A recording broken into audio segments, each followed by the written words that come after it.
Like, do you feel? I mean, I know the answer to this, but I have to ask. Like, do you feel when you're making music and being creative and standing on stage, do you feel like you're standing on the shoulders of giants because you are from Motown? No, I don't. And I only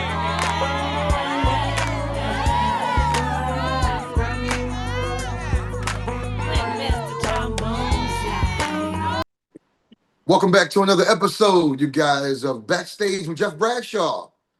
Brought to you by the Arizona Jazz Festival. We take you a little bit backstage. Listen, today's guest is no stranger to the fest. He is coming this year with the incredible Jay White and bringing something special to the audience. Listen, we going to the top on this one. Listen, this brother is a Billboard chart-topping R&B artist, songwriter with smooth vocals, heartfelt lyrics that have earned him a loyal fan base. His recent single, True Love, has taken him all the way to the top and is currently #1 on the Billboard R&B charts. Known for songs like Vibe, Don't Rush, and Moon, he blends classic soul with a modern edge. He has shared the stage with people like Tank, E-Robe, Eric Roberson, and now Jay White at the Arizona Jazz Festival. Everybody, please welcome my friend and the amazing Jay Brown. What's up with it, man? The one and only Jeff What Bradshaw. What up, up with it? though? What's up with it? What up, though? You see, I'm wearing an LA hat, but I'm from the D. You know what I'm saying? But shout out to LA too. That's home too. You know. Absolutely, absolutely. Listen, man, I'm so glad to hear you backstage. I'm so glad to have you backstage with me here. Let's get right into it. What does it feel like to have a #1 Billboard R&B single, man? What does that feel like? Tell me how that feels. That's a great question. You know, some people they'll say things to me like, "Man, you got the #1 R&B song in the country," and I'm definitely honored. I'm blessed. I'm highly appreciative. It's my third #1 within the past 2 years. Come on, talk So heavy, talk heavy. yeah, and I'm not saying it to boast. With 8 top 10 Billboard chart records, but with that success, I just feel like I'm where I'm supposed to be. I don't let anything go to my head. I'm just Yes, sir. thankful for my manager and I, because that's basically my team. It's just my manager and I and my publicist. But I'm just thankful. It's definitely an accomplishment, but I never allow it to go to my head. I just feel like God has just put me in this position because it's something that I've been striving for so long, and I'm just thankful. So to have a #1 record for the third time is it's a blessing. Oh, man, listen, it is a blessing. I hope to get there one day when I grow up. Oh man, you Uh, Jeff Bradshaw, stop it, man. man, He just being a little modest right now, don't do y'all. that. Don't do that. Don't do that. Listen, why do you think, and like you said, this is your third #1. God bless, man. Why do you think True Love resonated with people? What do you think? What do you think it was about this specific record that resonated with people? So interestingly enough, I actually believe in love. I'm a hopeless romantic, and I feel like the lyrics, like every time I sing about, I mean, any song that I've ever sang or written with my team and I, it was always something that was relatable. So I feel like if you kind of like stay on that course of singing and talking about things that people can relate to, I think inevitably it'll turn to something successful. So I think that's why it resonated with people, because people too, especially those hopeless romantics, they look for love, such as myself. And Me what too. better Me way? too. I'm Yeah, there with you. you see what I'm saying? So what better way to do it? Considering I'm an R&B artist and I'm all about love, and considering I believe in it, strongly believe in it. So I feel like that's why I really resonated with people. When did you know though? Like when you were making the record, and you know how we have our process of when we're recording records, and you know when you're done, you know when you have your single, as you're in the process. When did you know that this song, that True Love, was going to be the one? When did you know? And where was it in the process? Did you record it like early in the record? Was it like in the middle, or was it towards the end? That's a good question. I don't, to be honest with you, with all the records that I've released, I never knew. I just I enjoyed the songs, and I hope that people will enjoy them too. So I think just with just putting out that good energy and noticing that that radio has been receptive to everything I've been putting out, the people who call in and requested. I think the consistency of seeing that it was doing progressively like better each and every week, Hmm. that showed me right there that okay, this song is doing something. Because one thing about radio that I've learned, if you get I think it's called research, and Yes. if you know when they hit research and they see that you ain't doing too well, that record up out of there. So the fact that we were still holding on for for all these weeks, I was like, oh man, this may be going somewhere. But I always knew, Right. truthfully, personally, that it was a great record. So shout out to my team, man. My man Karvin Who Higgins, produced it? the ring. I don't know who produced it. I forgot who produced it, but I Who wrote know it? my man Karvin Higgins, he wrote it, and Oh, another guy. Carve, Philly Yeah, Carve. Philly all day. So Yeah. and another guy, a younger cat, I forgot. Joe Leon, something like that. He signed to Eric Benet. Okay. Yeah. He a dope he a dope artist too. So, yep, he co-wrote it with Yeah, Carvin. man. I have an interesting question. I being from Philly and the rich history of the music from Philly, from jazz to R&B to gospel, um, I feel like I have a responsibility as being an artist from Philly to stand on them shoulders of those legends that have come before me in every genre of music. When you say you from Philly, people expect a certain thing.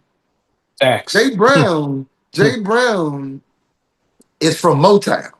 Yeah, straight from the D. Like, do you feel? I mean, I know the answer to this, but I have to ask. Like, do you feel when you're making music and being creative and standing on stage, do you feel like you're standing on the shoulders of giants because you are from Motown?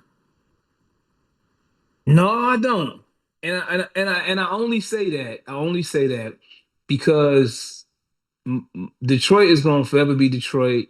We know Motown was a phenomenal era, but I just love music, and I don't focus on what people have done previously. And not taking anything from anybody. 'Cause I love Aretha Franklin. I knew Aretha Franklin. My father was best friends with her father, so I know a lot of the great gospel artists from there. But I don't. I never focus on what other people have done. I just kind of just stay in my own lane. I feel like I'm a unique artist. I don't try to mimic, other people's voices, so to speak. I just I stick to what I know, and I just keep going, man.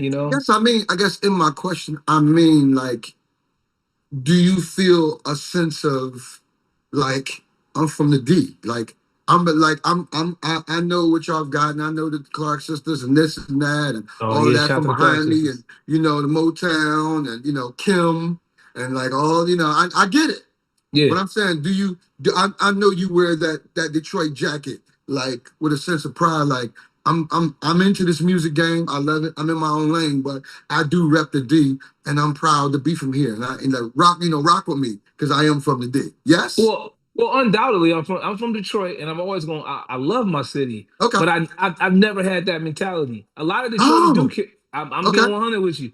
Like I've never had that I love mentality, that. and my friends from the D, they'll tell you like, man, he never like gives off that impression like, oh, I'm from the D. Like, nah, because I feel like like Philly is right there with Detroit as it relates to talent. LA is right there with Detroit. Chicago, like there's so many talented places. So it's like if I were to say, "Oh, I'm from the D," it's kind of like, "Man, I'm from Philly." So it's kind of like you start this chain Because we say reaction. that. You know, Oh yeah, we let yeah, you know quick.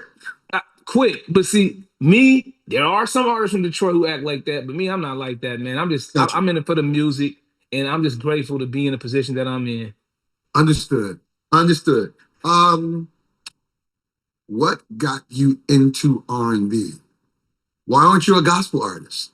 Like, why aren't you a jazz artist? Like, why did you sing R&B? What got you into R&B? I would have loved to be a jazz slash R&B artist. Gospel, as a son of a preacher, my father's a pastor. I would sing gospel music, but I was never a fan of me singing gospel music. Like I like to listen to it and I can sing it. Like if I sing gospel music, it's completely like you'll be like, wait, is that the same person? It's a major difference. Like I fit right into them Detroit gospel folks. Oh, okay. But I promise you I do. But I just, man, I think as I grew up in church and my father was always like militant when it came to like the Bible and and not necessarily I want you to sing gospel music, but I did it so much that it became just like, I don't want to say I got tired of it, but R&B just made me. It gave me that creative thing that I've always possessed to just be me. It felt like in gospel I had to just stay in this box and just like Right, make sure I'm saying and doing the right thing. right, right. R&B, I could just express myself, my emotions, the girl that I was feeling at the time, the makeup, the breakups. Gospel, you sing about you gotta be, listen, you gotta be straight about Jesus. So I Which is I cool like too. it was great. I love Christ, but it just was never for me to really, you know, Right. sing it. Yeah. So you didn't sing gospel. You chose R&B. So who were the influences? Like Now the who are influ your oh, influences? that's a good question. So the Who are your influences, influences? Stevie Wonder, Mhm. oh man, Aretha Franklin, Whitney Houston, Luther Vandross, Quincy Jones, Donny Hathaway, Sam Cooke, Gerald Levert is one of my favorites. I'm gonna be honest with you. Gerald Levert is, when I tell you I've always wanted to be like Gerald Levert. I was like, man, Yo, I yo, love Gerald Levert, you don't man. understand. They used to Yeah. call me the Gerald Levert of jazz. Oh, I can see that for sure. Yo, when I Yo, was bigger, I just lost like 70. I just lost like 73 pounds. But like when I was bigger, I used to wear the beard. They used to be like, "You're yo, like the Gerald Levert of and jazz." you got that stage presence too, bro. Like when Jeff's on stage, I don't know if y'all seen him. I'm sure No, y'all man. have. It's No, man. different level, and he just being humble. But I'm telling you, Jeff is No. like different level, different stratosphere type talent. But Mhm. I had to give you flowers, bro. Bro. I appreciate that, man. I appreciate that. Listen, okay, so you have like three number one singles. One Yep. now with True Love.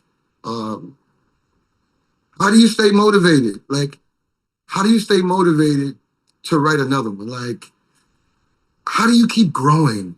Is it connecting with the right writers? Is it life experience? Um, is it world news, world affairs? Is it your personal, like, how do you continue to grow after writing, after having your third number one? What's Right. that feel like? I've never had a number one anything in music. And number one anything. I've never had a number one on Billboard in smooth jazz or R&B. And soon come, Well, it's gonna but happen for sure. but um how do you stay motivated? And how do you keep growing after that? Man, you hit me with the great Three questions, though? Jeff. Like three, dude. Like how Yeah, do you keep 3. going after three? Man, man, my kids, my kids for sure. My kids keep me going, and in spite of whatever's going on, like my kids keep me just moving and just striving for more. But um, just the overall love for music, the love for R&B. I feel like there's a void right now in R&B. There's a nice amount of us, like younger cats, that are like on that trajectory of Right, bringing that real R&B back. Like there's a nice right. amount of us doing it now. Like 5, 6 years ago, that it was gone. Like nobody was really, talking about R&B anymore. It was all about hip Yeah. hop and trap music, and Hip hop and trap, exactly. yeah, it's all Exactly. about the I trap, call it whatever. strip club music. Yeah, that's a good way of summing it up, Doc. It's It's the like strip strip club. club All music. Yeah, it's strip club music. it's poison, Not that poison. I frequent there. I'm just saying. Hey man, we've all backslid a little bit. I ain't gonna lie to you, brother. But nah, we go. Yo, it's just R&B, man. It's something about R&B that keeps me going, and the fact that I have people in my corner that believe in me, Right. that keeps me encouraged as well. Because Absolutely. sometimes I'm an Especially independent kids, man. artist. Yeah, my Yeah. kids, my management, he put so much time and effort into this message. Shout out to him, because a lot of managers are so shady and they do a lot of Absolutely. just diabolical whatever's. But I Absolutely. will say for sure, my management man, he been rocking with me since I was probably like 17. And Wow. it's not easy, man, to do excuse me, what he does. Right. So I give him his credit. So I would just say that's my motivation, my kids, the fact that my manager believes in me, can't let him down, I can't Right. let Right. myself down, and I can't let the people down who enjoy my music. So, Absolutely. What's that so that process? What's that process for you when you're in the studio? Like, what's your process? Because my process is different. Most times, I like the music to be done before. I like everything to be done before I play on the song. I like the whole song to be pretty That's much smart. completely done, except for me. So Hmm. some songs I build from scratch, but most times I would say 75% of the song, 75% of the song is done before I ever play on it. Um, what's your process? What's that recording process like for you? So for me, man, excuse me. Mhm. I don't know if we want to clear, we want to take that out, the clearing of the throat. We Oh, want to we keep got that you. in. We That's got all. you. All right, all right, all right. It's all natural. It's a conversation. It is natural. I mean, I'm like, listen, allergies, allergies. Listen, I'm back with the water too. Hold up. right. It's a conversation. We backstage. So for me, I am a writer. I've been writing for years, but there are sometimes, in some instances, certain instances, like with my man Karvin. Karvin is man. Y'all go look Karvin Higgins up. Like his pen is insane, Karvin and Higgins, you know, is one of my brothers who I started with in the Philly music scene, who wrote for all of those Muse Soul Child hits and Faith Evans and so hmm many other records. He's one of the greatest songwriters in soul and R&B music, and is facts, one of my brothers who I started with back at A Touch of Jazz Recordings at Jazzy Jeff Studio with all those crazy. producers and writers who did Jill Scott and Music Soul Child and Floetry, all that. I want to make sure people know who Karvin Higgins Yeah, is. y'all go Yeah, Google him yeah, for sure. yeah, absolutely. So, And it's more extensive than that. But oh, it's way more yeah, extensive. Jeff could keep going on and on, but he's just trying to, But shout out to Carvin. But Absolutely. if Carvin has something dope, which 9 times out of 10 he will, I'm rolling with it. But and like if I'm not necessarily writing with Carvin or working with him, for me personally, I like to have the music done prior to getting there, and I just like to just live with it and then Right. just write. But actually, I don't even write. I just get behind the mic and just start going and just let everything just creatively, come together ultimately. But yeah, man, that's my process. Just and the mood has to be right in the studio. We can't have no weird energy in there, man. No weird energy. You Absolutely. know what that's like, bro. You get especially people who try to give you an input. You ever been in a studio, somebody who knows absolutely zero about music, but they sitting over there in the corner. They may be with my mans who may be engineering or producing. They're like, well, maybe he should. Like, yo, man, like You ain't supposed to say nothing. get her up out of here, man. What you, I mean, you because know? you definitely need you definitely need that non-super musical ear, just a normal ear of a person who likes music. You definitely need that ear though. You You definitely do, need that person because all the producers and writers and all your musician friends, those that's not how you got to number one. yeah, You got to number one because people who just love great music right, are listening yeah, and paying yeah, attention. yeah, Just the regular can't play a note, can't sing. yeah, All they know is they love music. yeah. And because they listen, that's how you got to number one. So shout out to the non-musicians in the world who keep us at the top of the charts. Who keeps at the top, who actually have an appreciation for music. But if That you part. just sitting up in the studio and you ain't got no appreciation for music, and you just in there, painting your nails, or you in there playing your whatever your handheld game, like Yeah, man, you you gotta have roll, yo. absolute. You got to get up out of here, man. You You gotta can't give get up no out of here. input. But if you You got gotta an get up out of here. appreciation and you in there, you just Yeah, like maybe y'all should. I'm like, oh, that's a good idea, right, right. if it makes sense. But Right, right, right. And I don't like when people offer information in the studio. oh But if man, I don't know you, first of all, if I don't know you, right, first of all, that's a big one. If I don't know you, matter of fact, most times nobody's in my session that I don't know. smart. I like to get right to work. Sometimes people get in the studio and they first thing they do is get there, they start, ordering up, yo, what y'all gonna eat? They Right. start ordering Then food. the I'm like, conversation start happening. I'm You like, break off. I'm like, man of yo, God, I came here to work. yeah, I don't want no food. Y'all can order right, something when we done, but right. I'm here to work. I ate prior to coming in this boy, man. I ain't trying to be Hey, paused. I ain't that trying to part, be. that part. Yeah, All yeah, right, yeah. so you're coming to the Arizona Jazz Festival this year with my dude Jay White, amazing, amazing saxophonist from out Oh yeah, yeah. He out the cold. Arizona area. Jay is cold. What should people expect, man? Listen, man, just good energy, good vibes, feel good music. Jay White, y'all go Google him. He out cold with it. Definitely phenomenal sax He's player. before you. We've done sets together. I mean, I really, really enjoy him. Is the preparation different? I guess it is. I mean, asking It as an artist, is. I guess I'm asking because I know. So, but I'm Oh, you asking know. for I know, like when you have a special guest or you're collaborating with somebody in a show, like um, the preparation is different. I was going to ask you, is the preparation different? But the preparation is different.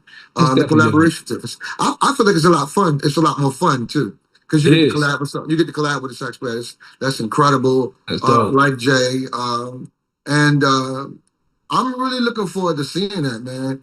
Um, What's next for you, man? Like, I mean, outside of the festival, November 7th through the 9th, Ah, the yeah, Arizona Jazz exactly. Festival, Make sure y'all get them I'll be there tickets. as well. Oh, yeah, you already know But Jeff's gonna be there. what's next? What's next? I mean, Next you is reached my this milestone. We at number one, we at the that number top, started one. from the bottom, now we're here. Now we It's here. like, what Listen, now? What's next for so Jay Brown? we just dropped my new single a few days ago, which is kind of funny saying that because True Love was my new single, but now I got another new single with my homie, my brother October London, and it's called Just a Matter of Time. Ah, Yeah, so ah, we were actually the most added song on the radio, like a few days ago with our new single. It's called Just a Matter of Time. Y'all make sure y'all check it out. Jay Brown, October London. You already you know who heard it he here. is. You heard it So here. it's that real, which we love to sing, that real old school feel, the feel good Absolutely. music that brings people together, that brings love back together.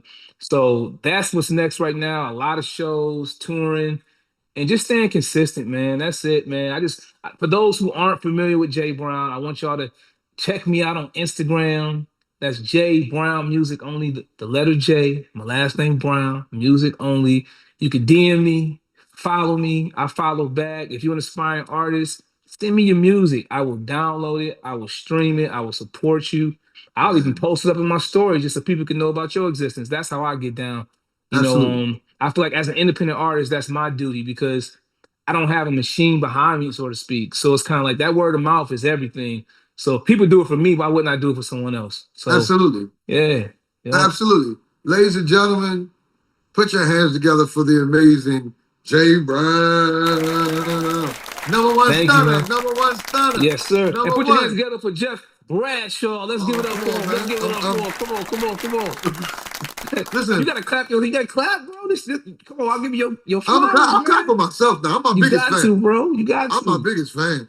Look, Yeah. man, thank you for being here, man. Thank you for coming backstage with your boy Jeff Bradshaw. You already know. Um, this was a really, really amazing moment. I hope people learn things about you that you didn't know. I definitely did. I'm looking forward to hearing your set at the Arizona Jazz Festival with Jay Brown and Jay White, November 7th through the 9th. Hmm. It's going to be an unforgettable performance. If you haven't secured your tickets, we've got payment plans starting at just $100. You can Hmm. call or text Coco at 602 244 8444 and make sure you don't miss this moment of magic. We will see you there. Make sure you subscribe to our page here Hmm. at the Arizona Jazz Festival. My name is Jeff Bradshaw.